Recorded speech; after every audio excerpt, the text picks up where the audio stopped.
Se você localizou, convido você a ler comigo. Nós vamos ler juntos a palavra de Deus, Evangelho de Marcos 14, 22 a 31. Leiamos. E, enquanto comiam, tomou Jesus um pão e, abençoando-o, o partiu e lhes deu, dizendo: Tomai, isto é o meu corpo. A seguir, tomou Jesus um cálice e, tendo dado graças, o deu aos seus discípulos, e todos beberam dele. Então lhes disse: Isto é o meu sangue, o sangue da nova aliança, derramado em favor de muitos. Em verdade vos digo que jamais beberei do fruto da videira até aquele dia em que o hei de beber novo no reino de Deus. Tendo cantado um hino, saíram para o Monte das Oliveiras. Então lhes disse Jesus: Todos vós vos escandalizareis, porque está escrito: Ferirei o pastor e as ovelhas ficarão dispersas. Mas depois da minha ressurreição, irei adiante de vós para a Galileia. Disse-lhe Pedro: Ainda que todos se escandalizem, eu jamais. Respondeu-lhe Jesus: Em verdade te digo que hoje, nesta noite, antes que 2 vezes cante o galo, tu me negarás 3 vezes. Mas ele insistia com mais veemência: Ainda que me seja necessário morrer contigo, de modo nenhum te negarei. Assim disseram todos. Assim como aconteceu com diversas outras religiões pagãs, com o passar dos anos, o movimento em torno de Jesus de Nazaré podia azedar. Ele podia perder a sua continuidade. Se o cristianismo fosse inventado por homens, se isso que a gente chama de fé cristã fosse apenas fruto de algumas pessoas que se reuniram e que decidiram escrever uma narrativa e estabelecer ou desenvolver uma teologia, algo nascido do coração dos homens, certamente a gente não estaria reunido nesta noite, cantando esses louvores aqui ao nosso Deus. Realmente o cristianismo, desde o início, ele já correu por alguns perigos. Por exemplo, quando Marcos escreveu este evangelho, o discipulado de Jesus corria um risco de se tornar uma mera escola de religião. A adoração cristã ela podia descambar em cerimonialismo oco. Havia ainda o perigo de os crentes abraçarem ideias, concepções muito erradas acerca de Jesus Cristo. E ao conceber, então, essas ideias erradas, eles não estariam tendo uma relação viva com o Senhor Jesus Cristo real, esse Cristo que é destacado, que é descrito nesse primeiro capítulo da carta de Paulo aos Colossenses. Eles podiam estar crendo ou seguindo uma caricatura. Isso que nós chamamos de cristianismo podia tornar-se apenas mais uma seita esquisita, dentre as diversas seitas que já existiam dentro do judaísmo, seitas adotadas por gente esquisita e por gente prepotente.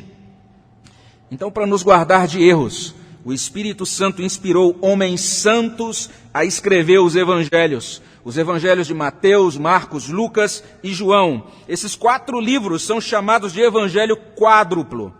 E especialmente nessa parte do Evangelho de Marcos, essa parte final, é uma parte que insiste em mostrar o nosso Senhor em um contexto de rejeição. À medida em que o Evangelho progride, essa rejeição ao Senhor aumenta. E o impressionante é que nesse contexto de grande rejeição, em que Jesus tinha que lidar com tantas coisas, nós vemos o nosso Senhor se dedicando amorosamente a instruir e a consolar também os seus discípulos. Ele se reúne com eles naquela ocasião, na ceia. Hoje pela manhã nós podemos olhar os versículos precedentes e já verificar algumas coisas que aconteceram naquele encontro, naquela região, naquela ocasião. Mesmo antes as instruções acerca da preparação da ceia. Nós podemos hoje destacar pela manhã o quanto aquela ocasião foi singular, importante. Ali Jesus abriu o seu coração para o seu Pai. E a gente tem aquela maravilhosa oração, a oração sacerdotal em João 17. Jesus orou aquilo naquela ocasião, na última ceia. Ele abriu o seu coração ao Pai, abriu o seu coração aos discípulos. E os relatos, então, dos 4 evangelhos sobre aquele momento, não apenas são tocantes, não apenas eles são instrutivos, eles são realmente transformadores, eles têm muita coisa a nos dizer, a nos ensinar. Mas uma das coisas que eu considero fantástica é essa: o Senhor ali se dedicando amorosamente a instruir, a confortar. Certamente os discípulos sabiam que aquela ocasião era especial, alguma coisa estava acontecendo. Era possível perceber que eles estavam caminhando rumo a uma culminação de alguma coisa.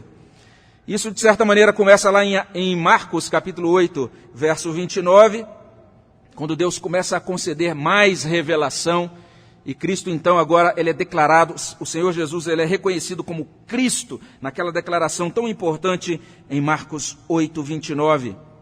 E depois, Jesus começa a predizer a sua morte, a sua ressurreição, a partir de Marcos 8, 31. Ele volta a falar disso lá em Marcos 9, 9 e 31, depois em Marcos 12, 6 a 8, depois em Marcos 14, 8. Ele começa a bater nessa mesma tecla: o Filho do Homem vai ser rejeitado, ele vai morrer e ele vai ressuscitar ao terceiro dia. Os discípulos também certamente perceberam algo singular na maneira como Jesus foi recebido na cidade. Recebido com festas. E logo depois de ser recebido com toda aquela exultação, com todo aquele festejo, de repente o Senhor, ele profere algumas tratativas judiciais contra o templo. É o que nós vemos lá no capítulo 11, do verso 1 até o capítulo 13, verso 37. E certamente os discípulos notaram também o jeito diferente como Jesus encaminhou a preparação da ceia de Páscoa, bem como aquela declaração enigmática que a gente olhou para ela, que a gente conheceu hoje de manhã, quando ele disse: há um traidor aqui no meio de vocês, um de vós é traidor. E agora, nesse instante, nesse momento, nesse texto que nós lemos, Cristo está instituindo um sacramento: partir o pão e beber o cálice. O que é que significou tudo aquilo? Como é que os discípulos deveriam compreender tudo aquilo que estava acontecendo naquele exato momento, naquele instante? O que é que este registro tem a nos dizer? E o que isso significa também para nós? Eu entendo que Jesus deseja ensinar com estas palavras e com esses atos. E o que ele está querendo nos dizer? Eu quero chamar a sua atenção para dois ensinos que constam nesse trecho que a gente terminou de ler. O primeiro ensino é esse: Jesus, ele cumpre a aliança. E Jesus garante o reino. Eu creio que parece que essa é uma das mensagens fundamentais que Jesus quis deixar aos discípulos, dentre outras tão importantes, naquela ocasião em que ele institui esta ceia. Ele cumpre a aliança, ele garante o reino. Aqui no versículo 24, ele está se referindo a uma aliança, no singular. A Almeida 21, a Nova Versão Internacional, traduzem sangue da aliança. Então ele está apontando para isso. Então ele disse: isto é o meu sangue, o sangue da nova aliança, ou da aliança derramado em favor de muitos. Então esse é o ponto. É um momento pactual. É o momento em que Cristo está apontando para a aliança. E esse é um tema que percorre toda a Sagrada Escritura. Começa lá no primeiro momento da criação, lá no capítulo 1 de Gênesis. Deus criando todas as coisas, estabelecendo um vínculo, um pacto com a sua criação. Um pacto de amor, um pacto de vida. Deus formando o homem para ter comunhão com ele, para expressar, desfrutar de amor no convívio com seus semelhantes. Deus criando o homem para criar cultura, tecnologia, administrar os recursos naturais. Desde o início, Deus já está tratando conosco nesses termos, como um Deus pactual, um Deus pessoal, que estabelece aliança. Deus firma a aliança da criação, faz do homem o seu embaixador, o seu agente. Lá em Gênesis 3, pouco depois da criação, nós temos o relato lamentável, triste da queda, uma queda decorrente da desobediência dos nossos primeiros pais. O homem dá crédito, então, à serpente, ele se coloca agora sob seu jugo. E por causa do pecado, então, do homem, a terra é amaldiçoada, rompe-se a comunhão com Deus. Desde então, o homem torna-se um rebelde, presunçoso, separado de Deus. Movido sempre por cobiça, incapaz de estabelecer relacionamento perfeitamente harmonioso com seu próximo. Rompe-se a relação ou a comunhão do homem com o restante da criação. E essa pretensa sabedoria do homem vai devorando cada vez mais agora os recursos naturais, vai encaminhando o planeta para um esgotamento quase inevitável. O que a gente percebe a partir de Gênesis é isso, toda a realidade parece que está marcada pela pata asquerosa do dragão.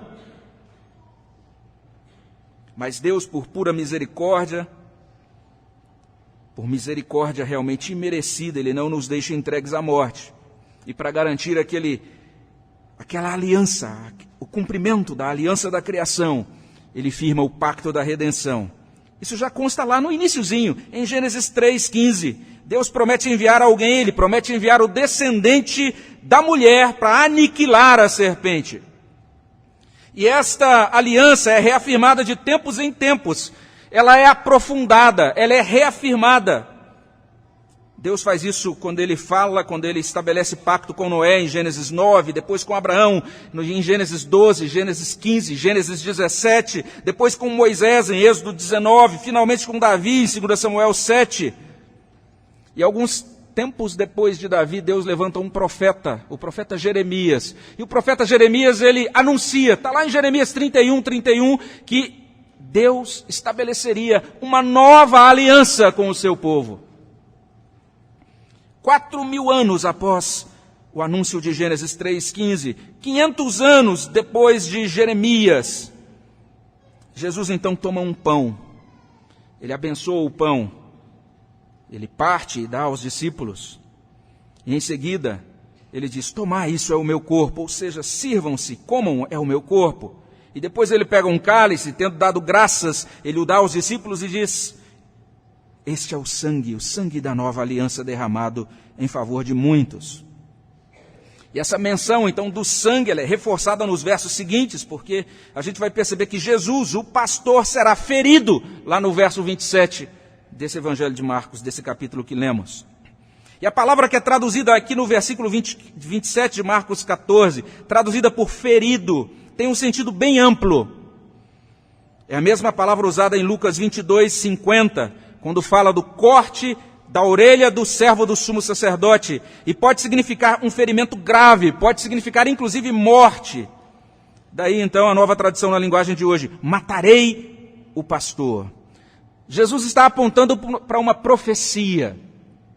Ele está dizendo, isso que está acontecendo agora na história, nesse momento em que eu estou prestes a ser entregue para ser crucificado, para ser morto, isso está cumprindo Zacarias, capítulo 13, verso 7, a parte B daquele versículo que diz assim, fere o pastor e as ovelhas ficarão dispersas, mas volverei a mão para os pequeninos. E lá no texto de Zacarias, fere traduz um termo hebraico que se relaciona com derrotar, matar. Literalmente é uma lesão infligida por um inimigo. Jesus será lesionado, ele será morto. Ele está fazendo isso para cumprir um pacto. É isso que ele está fazendo. Ele está ajudando os discípulos a compreenderem isso. E certamente ele está nos remetendo àquele texto clássico de Isaías 53:5. Ele foi traspassado pelas nossas transgressões, moído pelas nossas iniquidades. O castigo que nos traz a paz estava sobre ele. Pelas suas pisaduras fomos sarados. E lá em Isaías 53:10, todavia ao Senhor agradou moê-lo, fazendo-o enfermar. Quando der ele a sua alma como oferta pelo pecado, verá a sua posteridade, prolongará os seus dias, e a vontade do Senhor prosperará nas suas mãos. Então a gente vai entendendo que esta aliança, ela é paga com sangue, ou seja, com vida.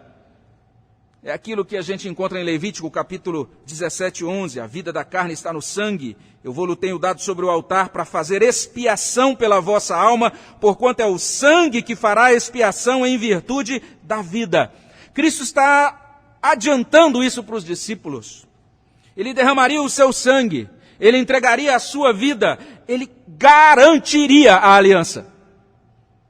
Ele está dizendo que ele é o garantidor, é o agente da redenção. Ele asseguraria o perdão de todos os que confiassem nele, todos aqueles que agora caminhassem com ele no discipulado. Ele assumiria o castigo que cabia a nós. É maravilhoso isso que Cristo está mostrando para nós. ele seria traspassado, moído, ele seria enfermado por nossas transgressões, iniquidades e pecado. Ele reverteria o estrago provocado pelo primeiro Adão. É isso que ele faria. E foi isso que ele fez. Então esse é o significado do sacramento da ceia. De certo modo, na ceia, Jesus está dizendo assim: eu honro, eu cumpro a aliança, eu realizo as promessas da nova aliança. Aquela promessa de Jeremias 31, eu sou o cumpridor. Eu esmago a cabeça da serpente, conforme Gênesis 3,15. E exatamente porque ele faz isso, é que Jesus garante o reino. É por isso que ele fala, em um dia em que ele beberá vinho conosco novamente no reino. Ele está dizendo isso como garantia. A gente pode ouvir, ler essas palavras do nosso Senhor e entender, ele garante isso. E como sugere um servo de Deus, lá também, no reino consumado, o Cordeiro vitorioso será o anfitrião e os fiéis estarão festejando com ele. É por essa razão que Jesus termina a ceia cantando um hino. E como bom judeu, certamente ele estava cantando um daqueles hinos que eram cantados por ocasião da Páscoa. É bem provável que ele estivesse cantando um daqueles hinos que constam entre os Salmos 115 a 118. Eram os hinos cantados por ocasião da Páscoa. Ele está cantando esses hinos, ele está falando, celebrando ao Senhor por sua redenção. É maravilhoso quando a gente olha então para aquilo que Cristo está fazendo aqui. Ele está dizendo, eu cumpro a aliança, eu garanto o reino. E porque Jesus garante o reino, então existe uma plena segurança de ressurreição. Olha o verso 28. Depois da minha ressurreição irei adiante de vós para a Galileia. Então, sendo assim, a gente também pode entoar. Que segurança eu tenho em Jesus, pois nele gozo paz, vida e luz. Com Cristo herdeiro, Deus me aceitou mediante o Filho que me salvou. Então esse é um ensino muito simples. O primeiro ensino que a gente pode encontrar aqui, Jesus cumpre a aliança e garante o reino. Eu sei que se você, principalmente, foi criado dentro de igreja, você ouve disso e você ouve uma coisa como essa e diz, eu já sabia disso há muito tempo. Mas eu quero dizer que esta é uma verdade preciosa que a gente precisa gravar e relembrar todos os dias. Isso tem que ser gravado na nossa mente, no nosso coração, especialmente quando a gente contempla o segundo ensino. O segundo ensino que a gente pode encontrar nesse texto, o que eu quero destacar nessa noite é esse. Mesmo sob a nova aliança, os discípulos são frágeis. Esse é o segundo ensino. Eu creio que esse segundo ensino lança grande luz sobre o primeiro. Por que é que Jesus tem de cumprir a aliança? Por que é que Jesus tem que garantir o reino? Porque somente Deus é Salvador. Por que é que o ser humano não consegue salvar a si próprio? A resposta bíblica está aqui. De modo muito amplo, muito geral, a Bíblia já diz isso. O homem não consegue salvar-se. Os evangelhos, eles vão nos ajudar a compreender que a situação é tão grave que até mesmo as pessoas mais religiosas, as pessoas mais dedicadas às coisas relacionadas a Deus e à fé, não conseguem salvar-se. E os fariseus, os religiosos do tempo de Jesus, são exemplo disso. Mas tem algo mais profundo ainda. Até mesmo os discípulos, com a sua bagagem de 3 anos de discipulado direto com o mais excelente discipulador do universo, os discípulos também não conseguiriam, não eram competentes para salvar-se. E o que a gente vai olhando aqui nesse texto é que mesmo sob a nova aliança, incluídos agora nesse novo pacto, os discípulos continuam muito frágeis. Olha bem o que Marcos está tentando nos ensinar. o único que aguenta o tranco da artilharia de Satanás e também do peso da justiça de Deus Pai é o Senhor Jesus Cristo. Só Ele salva. Isso explica porque Jesus derramará o seu sangue em favor deles. Era necessário isso, só Ele podia realizar essa obra. Quem são esses muitos que são mencionados aqui no verso 24? Quem são eles?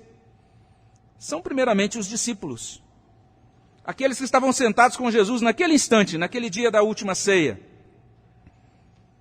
Mas também somos nós. Todos os crentes em Jesus Cristo, de todas as culturas, de todos os lugares. Somos nós hoje. Por que isso tem que ser assim? O texto nos mostra a nossa fragilidade é gritante. A fragilidade do nosso entendimento é tão grande que Jesus tem de explicar o Evangelho usando a analogia do pão e do cálice. A ceia do Senhor é exatamente isso. Essa grande demonstração da condescendência de Deus em nos mostrar o Evangelho, de certa maneira, por meio de símbolos, por meio desses sinais que Ele estabelece no sacramento. Em razão das nossas incertezas, da nossa inconstância, Jesus nos motiva com essa promessa de um banquete na consumação do reino. A Bíblia vai ser cheia desse tipo de promessas. Fiquem firmes, o reino será consumado. Do início ao fim, a Bíblia vai ser cheia desses convites à fé, porque Deus conhece a inconstância do nosso coração. É porque a nossa fé é fraca que Jesus nos anima a cantar, como Ele faz no final da ceia. E como eu falei, provavelmente cantando o Salmo 115, 118. E quando nós olhamos para um desses salmos, por exemplo, o Salmo 116, 6 e 7, o Senhor vela pelo simples, achava-me prostrado e Ele me salvou. Volta, minha alma, ao teu sossego, pois o Senhor tem sido generoso para contigo. Jesus sabe quem nós somos. Ele sabe que nós nos escandalizamos fácil. Todos vós vos escandalizareis. É o que ele diz no verso 27.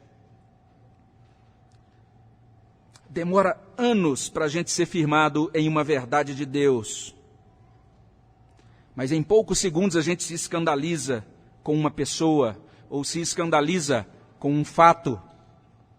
Jesus está falando do escândalo que ele mesmo seria ou que ele mesmo promoveria no momento da sua cruz. É difícil a santidade colar em nós, mas a indignação ela entra no nosso coração e toma conta de tudo em um piscar de olhos. Vós vos escandalizareis. Ele conhece a nossa fragilidade, o modo como a gente se escandaliza fácil. E Jesus sabe que isso nos espalha, nós nos dispersamos com muita facilidade. As ovelhas ficarão dispersas, é o que ele diz no verso 27. Uma vez que nós nos escandalizamos fácil, também nos espalhamos fácil. Não vou mais, não quero saber dessa igreja, ninguém me ama, fui maltratado, fui desconsiderado, e essa lista pode continuar quase que sem fim. Jesus conhece o nosso coração. Então a gente tem essa tendência a assumir, a querer que as pessoas sintam a nossa falta. E a gente, quando de repente deixa de comparecer, agora, inclusive de participar da comunhão dos santos, parece que a gente lá no fundo, a gente está querendo infligir um castigo, está dizendo, agora eles serão castigados, eu não vou mais, eles não terão mais a minha augusta presença no meio deles. Estou chateado. Porque eles não me amaram, nem foram perfeitos como eu queria que eles fossem. E a gente espera então que os pastores venham até a nossa casa dizer que nós somos insubstituíveis, que nós somos muito amados, que a igreja não pode continuar sem nós, que aquele cargo espera por nós. E se ninguém não nos procura, nós também não retornamos com humildade. Em suma, nós gostamos desse dengo, desse chamego. A gente quer todos os dias essa massagem no nosso ego. É uma faceta da nossa fragilidade. Nós nos escandalizamos fácil. Nós nos espalhamos facilmente. Mas para piorar tudo, nós somos um bocado petulantes. Verso 29, disse-lhe Pedro, ainda que todos se escandalizem, eu jamais. Respondeu-lhe Jesus, em verdade te digo que hoje, nesta noite, antes que 2 vezes cante o galo, tu me negarás 3 vezes. Mas ele insistia com mais veemência, ainda que me seja necessário morrer contigo, de modo nenhum te negarei. E assim disseram todos. Isso está dentro do nosso coração, por causa da queda, mesmo do nosso coração regenerado. Nós insistimos que somos bons, que damos conta. Afinal de contas, nós somos nós. Foi o que Pedro fez aqui no verso 29. E a gente fala, esse Pedro era precipitado mesmo. Mas preste atenção no relato. Não foi só Pedro, diz que todos os outros discípulos também disseram a mesma coisa. Jesus é muito paciente. Ele conhece a nossa estrutura e sabe que somos pó, como diz o Salmo 103, verso 14. E ele nos informa disso, da nossa fragilidade, do modo como nós nos escandalizamos facilmente, nos dispersamos facilmente e somos às vezes cheios de petulância, achando que fazemos e podemos. Ele nos informa destas coisas, não para nos diminuir, não para nos pisotear. Jesus cumpre Isaías 42, 3. Ele não esmaga a cana quebrada, nem apaga a torcida que fumega. Jesus, ele atualiza a palavra do profeta, lá em Isaías 41, porque eu, o Senhor, teu Deus, Isaías 41, 13, eu te tomo pela tua mão direita e te digo, não temas que eu te ajudo, não temas, ó vermezinho de Jacó, povozinho de Israel, eu te ajudo, diz o Senhor, e o teu Redentor é o Santo de Israel.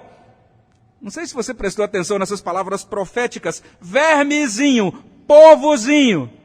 Por que essas palavras? Não é Deus nos acusando, é Deus nos informando. Deus nos dimensionando, Deus nos conscientizando. Eu sou o grande, vocês são pequenos, deixe-me ajudá-los. Vocês não dão conta sozinhos. Nós somos especialistas em empinar peito, e empinar o nosso nariz, encher o peito. Mas esse é um problemão. Nós somos inclinados à petulância.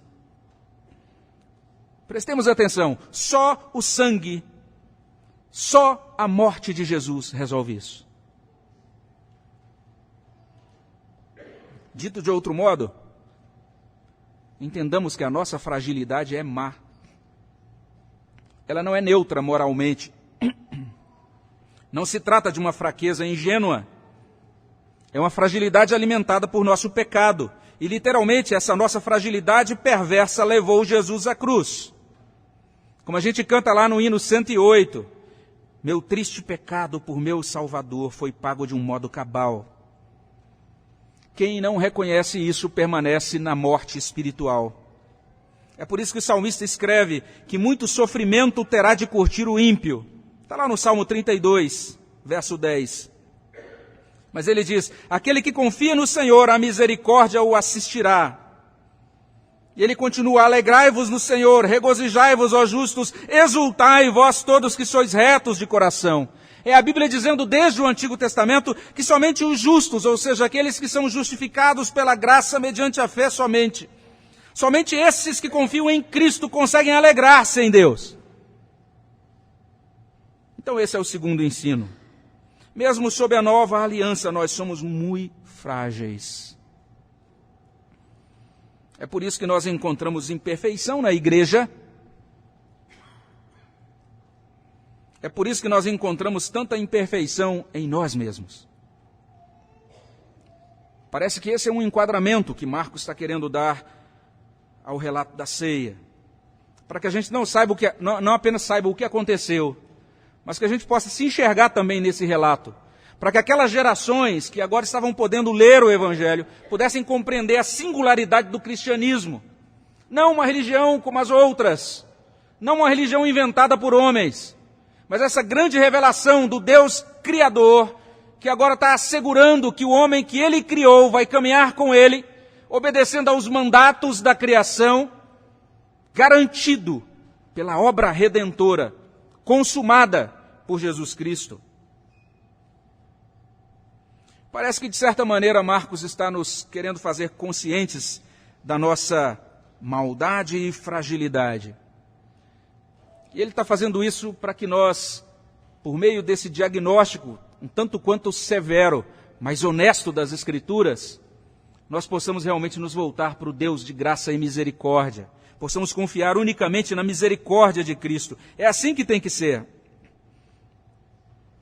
Um compositor cristão colocou isso dessa forma: eu, perdido pecador, longe do meu Jesus, me encontrava sem vigor, a perecer sem luz. Meu estado Cristo viu, dando-me a sua mão, e salvar-me conseguiu da perdição. Cristo me amou e me livrou, o seu imenso amor me transformou, foi seu poder, o seu querer. Sim, Cristo Salvador me transformou. Nós lemos no início do culto, Colossenses capítulo 1, e lá no verso 17 diz isso: Ele é antes de todas as coisas, nele tudo subsiste. Então é nas mãos dele que temos que entregar o nosso coração, a nossa fragilidade, a nossa propensão a nos escandalizar, a nossa propensão a nos espalhar, essa propensão que temos de também sermos precipitados, petulantes, cheios de justiça própria. Eu achei bonito um cântico que o nosso coral cantou nesta noite: não ando mais em temores, o seu amor me concedeu. Essa era a grande necessidade dos discípulos naquela ocasião, na última ceia. Horas depois, o seu Senhor seria levado preso. Eles ficariam confundidos, confusos. Horas depois, o seu Senhor estaria pregado em uma cruz. Como eu disse hoje de manhã, vale a pena a gente ler esse relato da ceia em todos os evangelhos, comparando um relato com o outro. E não apenas analisando o aspecto histórico, mas fazendo essas leituras, não apenas teológicas, mas também pastorais, vendo ali a preocupação de Jesus, o bom pastor, em ajudar os seus discípulos, em equipar os seus discípulos, para que eles enfrentassem aquelas coisas que aconteceriam nas horas seguintes. Eu creio que esta é uma das razões pelas quais Jesus se reuniu com os discípulos naquela noite. É claro que existiam as ordens bíblicas de Êxodo 12, 3 e 4 para celebrar a Páscoa ali em comunidade. É claro que Jesus, como bom judeu, faria isso. E é claro também que nessa culminação da redenção realizada na Páscoa, o que está acontecendo aqui dentro dessa revelação orgânica, progressiva das Escrituras, é Deus revelando isso, que aquela Páscoa, aquele evento de libertação de Êxodo 12, ele na verdade era um apontamento para essa revelação ou para essa redenção definitiva que aconteceria no Novo Testamento. Cristo, o Cordeiro Pascal, sendo imolado para a nossa redenção. Mas eu creio que havia esse motivo adicional, pastoral.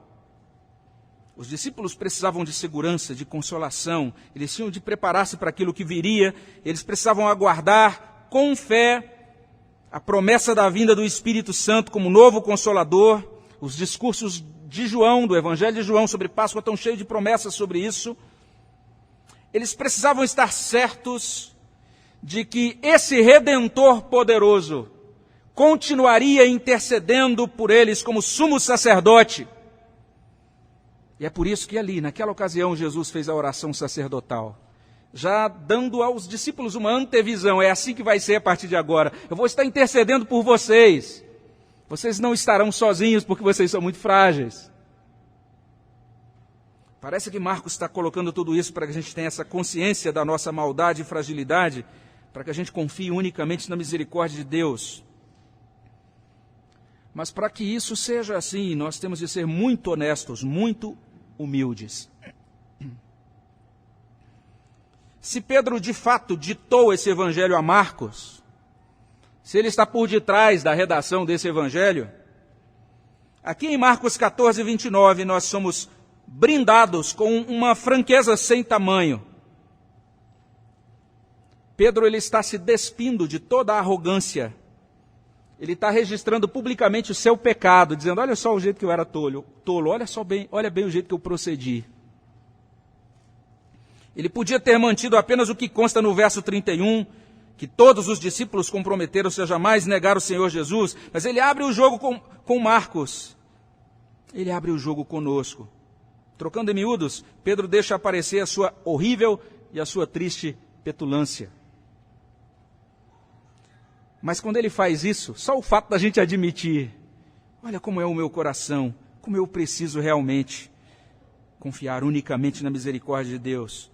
Quando a gente admite isso, isso já começa a produzir um resultado excelente na nossa alma. A luz de Deus brilha dentro de nós. Nós reconhecemos que Jesus cumpre a aliança, que Jesus garante a nossa participação na consumação do reino de Deus. A gente reconhece essa grandeza de Cristo e a suficiência da sua obra, ao mesmo tempo admitindo o quanto somos frágeis, quanta maldade existe em nossa fraqueza. E daí nós nos dobramos diante de Jesus, nós nos dobramos diante do Rei, e a gente repete aquela dedicação do poeta, minha vida, todo o ser quero lhe consagrar. Ao seu lado vou viver, o seu amor cantar, a mensagem transmitir aos que perdidos são. Venham todos já fruir da salvação. Vamos orar ao nosso Deus. Senhor, nós agradecemos pela tua bondade que nos alcança por meio de Cristo. E nós, ó Deus, louvamos ao Senhor pelo modo gracioso, poderoso, como o Senhor implementou a nossa redenção. Agradecemos ao Senhor, ó Deus Pai, por estar, ó Deus, nos elegendo pela eleição. O Senhor que é Criador, o Senhor soberana, de forma soberana enviou o teu Filho. Nós agradecemos, ó Senhor Jesus Cristo, por ter vindo a este mundo, por ter sido obediente até a morte e morte de cruz. Nós te agradecemos, ó Deus Espírito Santo, por atualizar isso, por trazer agora esse registro daquilo que aconteceu lá atrás na história e atualizar isso para o nosso coração. Nós agradecemos porque podemos, ó Deus, contemplar a tua palavra, como diz o salmista ali no Salmo 40, e dizer isso, que depois que o Senhor abriu os nossos ouvidos, nós podemos olhar para o rolo da tua lei e dizer que ele fala de nós. Nós podemos olhar para a tua palavra e entender que o Senhor fala conosco. Nós podemos compreender, ó Deus, que nós também somos retratados nesses primeiros discípulos. Deus, concede-nos consolação, concede-nos segurança na nossa caminhada de discipulado. Concede-nos, ó Deus, como nós nos lembramos nesta manhã, esta grande dádiva, ó Deus, de sermos seguros na tua mão, em todo o tempo da nossa caminhada aqui. Dá-nos, ó Deus, a bênção de respondermos ao Senhor, respondermos a tua palavra e de respondermos de uma maneira agradável ao teu coração. Assegura, Senhor Deus, a cada um de nós aqui nesta noite, esta certeza de que Jesus é o cumpridor da aliança, o garantidor da nossa entrada no reino, de que nós estamos, ó Deus, firmados somente nesta fé em Cristo, como nosso Senhor e Salvador. E, ó Deus, que o desfrute destas verdades nos capacite, ó Deus, para caminharmos como discípulos do Senhor nessa semana que se inicia. Nós pedimos essas bênçãos no nome de Jesus. Amém, Senhor Deus.